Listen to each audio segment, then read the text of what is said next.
एक बार की बात है। एक छोटे से गांव में राजू नाम का एक लड़का रहता था। राजू होशियार था, लेकिन उसमें एक कमी थी। वह हर काम को टालता रहता था। स्कूल का होमवर्क हो या खेतों में पिता का हाथ बंटाना, राजू हमेशा कहता, कल कर लूंगा, या अभी तो बहुत समय है।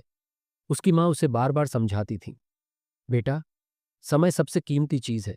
जो समय चला जाता है वो कभी वापस नहीं आता।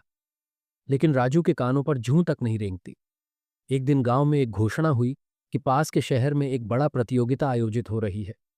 विजेता को इनाम के तौर पर स्वर्ण पदक और एक अच्छी छात्रवृत्ति मिलने वाली थी। राजू के दोस्तों ने पूरी मेहनत से प्रतियोगिता की तैयारी शुरू कर दी।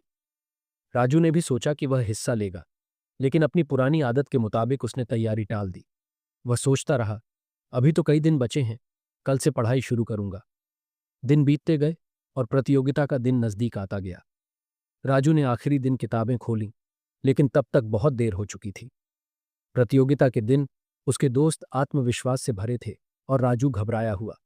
जब परिणाम आए तो उसके सभी दोस्त अच्छे अंक लाकर इनाम जीत गए, लेकिन राजू असफल रहा। राजू उदास होकर घर लौटा। उसकी माँ ने उसके चेहरे की उदासी देखी और प्यार से पूछा, क्या हुआ बेटा?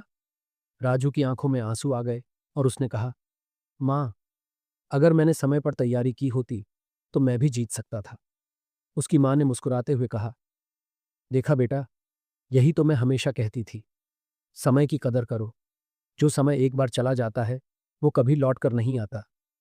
उस दिन राजू को एहसास हुआ कि उसने कितना कीमती समय गंवा दिया था। उसके बाद राजू ने अपनी आदत बदल ली। वह हर काम समय पर करने लगा। चाहे पढ़ाई हो या जीवन के दूसरे काम, उसने कभी भी काम टालने की गलती नहीं दोहराई।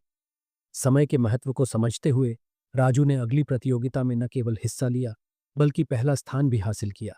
सीख, यह कहानी हमें सिखाती है कि समय सबसे कीमती संपत्ति है। जो व्यक्ति समय की कद्र करता है, सफलता उसी के कदम चूमती है। इसलिए कभी भी काम को कल पर मत टालो, क्योंकि जो समय आज है वही सबसे कीमती है।